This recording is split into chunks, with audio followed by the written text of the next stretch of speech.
Oi, pessoal, tudo bem? Eu sou a professora Mariana. Eu dei aula nos conceitos de design para vocês, nas aulas de conceitos aplicados da formação de design gráfico.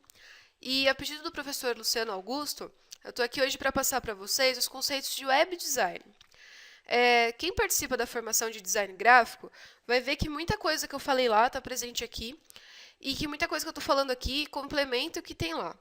Quem não conhece essa formação, é interessante que vocês façam, principalmente para quem é designer ou quem está com vontade assim de partir para essa área, porque lá a gente passa vários conceitos importantes da área de design mesmo.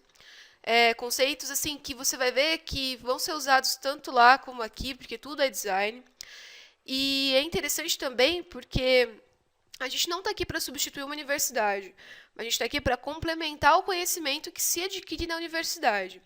Então, assim, tudo que vocês vão ver aqui, quem faz faculdade de design vai ver que já aprendeu, ou quem ainda vai aprender. E uma coisa que eu sempre digo é que quem precisar de algum apoio, tiver com alguma dúvida, pode me mandar recados, pode pedir no fórum. Eu indico livros, eu dou sugestões de sites para vocês entrarem. E o que eu não souber, eu vou atrás. Vocês vão ver assim que nesse ponto eu vou tentar dar o maior suporte para vocês, porque eu sei que não é fácil. Às vezes a gente fica meio perdido, né? E o conceito aqui que eu vou começar com vocês são os conceitos bem básicos de web design. Pode ser que pareça meio repetitivo, mas eu vou levar em consideração que muita gente não sabe os conceitos que foram passados nas aulas de conceitos de design, que muita gente ainda não tem o acesso. Então, assim, quem já teve o acesso vai ver que algumas coisas são iguais, mas não sinta assim que você está perdendo seu tempo, porque no final vai ser tudo amarrado na parte do conceito de web design mesmo, tá bom? Bom, para começar, vou começar do começo, né? Como todo mundo diz. Eu vou começar definindo o design para vocês. Que design, ele é qualquer processo técnico e criativo relacionado à configuração, concepção, elaboração e especificação de um produto. Esse processo é normalmente orientado por uma intenção ou um objetivo, ou para a solução de um problema. Então, assim, você fala assim para mim, mas eu não estou fazendo um produto, eu estou fazendo um site. Lembrando, pessoal, que produto que a gente fala no conceito de design, ele é qualquer coisa resultante do seu trabalho. Ele pode ser um produto virtual, ele pode ser um produto físico, ele pode não ser interativo. Então, um site ele é um produto gráfico. Então, assim, o que a gente está falando de design é o quê? A gente vai fazer um produto com alguma intenção. E essa intenção geralmente é motivada por uma problemática. O que é uma problemática? É a resolução de um problema. Não quer dizer assim que seja um problema impossível, um problema ruim. Quer dizer que é um objetivo que vai ser proposto para nós pelo nosso cliente. E a gente vai fazer o quê? Tentar alcançar esse objetivo de uma forma inteligente, de uma forma que solucione o problema que o cliente nos propõe e alcance aquele objetivo que ele tanto quer. E o web design, né? O web design, de acordo com o Alexandre Wollner, que é um designer bem famoso, assim, quem quiser procurar depois sobre a história dele, ele tem várias criações muito legais. Quem faz faculdade já ouviu falar dele várias vezes. E uma coisa que ele diz que é bem legal é que o web design é um fragmento do design. Não existe o web designer. Existe o designer, perdão, que faz o web. E esse profissional tem que aprender tudo: tipografia, fotografia, semiótica, gestalt, matemática, ótica, percepção, comportamento humano, entre outras coisas. Senão, ele não consegue fazer web. Você fala assim: duvido, se eu souber fazer layout, souber programação, eu já faço web. Você faz, só que você não faz com todo o conceito que você faria se você tivesse todo esse conhecimento.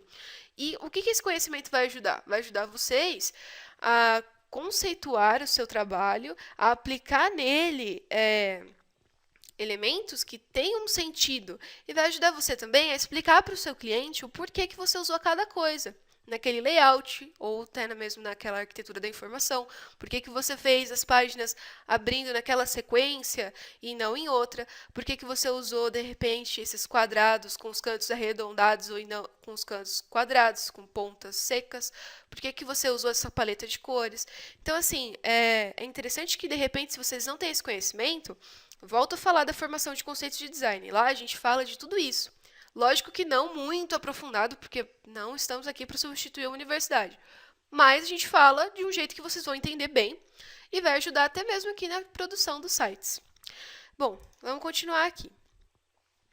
Uma coisa que é sempre importante vocês lembrarem é que os elementos visuais eles estão presentes em todas as vertentes do design. A gente vai ter elementos visuais, seja no design de produtos, no design gráfico, seja no design para web, seja no design de moda, em tudo. A gente tem sempre elementos visuais que são o que formam, né, a linguagem visual e que são o que fazem com que o design seja passado para as pessoas para que elas o consumam.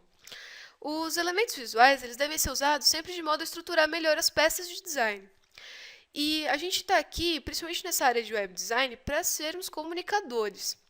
O que a gente vai fazer com os nossos sites? A gente vai passar uma mensagem, seja uma mensagem empresarial, corporativa, né? Seja uma mensagem de uma pessoa que está querendo vender alguma coisa ou divulgar alguma coisa. Sempre a gente está passando uma comunicação. E a comunicação ela passa por vários estágios de entendimento, que vão do nível superficial e direto até o mais profundo e objetivo. Então, a gente tem que ter sempre esses conceitos do porquê da comunicação, quais são os níveis de comunicação que a gente quer atingir, como a gente quer fazer essa comunicação ser efetiva. Os elementos eles devem se adaptar às características do público a que as suas peças serão direcionadas. Cada público tem uma necessidade e tem um anseio. A gente não pode criar uma coisa e querer que todo mundo aceite aquilo e fale que aquilo está bom. Porque, de repente, o que é bom para mim não é bom para você. E, por conta disso, que é legal o trabalho que o designer faz, porque ele vai analisar o que aquele público que ele está vendo quer, e com isso ele vai ver que você vai ver qual a necessidade desse público, você vai identificar essa necessidade e, a partir disso, você vai conseguir atender as necessidades desse público criando, né, uma peça inovadora. E é isso que faz o diferencial do designer gráfico. Os elementos eles devem se adaptar às características do público a que suas peças vão ser direcionadas e, além disso, você tem que utilizar eles corretamente, porque isso traz mais técnica ao seu trabalho. E isso também diminui os erros e estrutura melhor o seu trabalho. Isso faz com que o seu tempo seja otimizado, faz com que você consiga, de repente, produzir mais. E para quem está aí atolado de freelance, conforme você produz melhor, você otimiza o seu tempo e você consegue mais freelance. Isso quer dizer que se torna um trabalho rentável para você. A linguagem visual está sempre passando por evoluções, que seguem as tendências comportamentais de cada época. Como eu já falei, cada vez as pessoas têm uma vontade diferente. E aí que está o nosso desafio, né? Conseguir conciliar o que essas pessoas querem, ao que a gente gosta também, e ao que o nosso cliente quer, que é o mais difícil. Bom, pessoal, na próxima aula eu vou falar um pouquinho para vocês mais de conceitos, e eu espero que vocês estejam curtindo esse treinamento, tá bom? Até a próxima aula!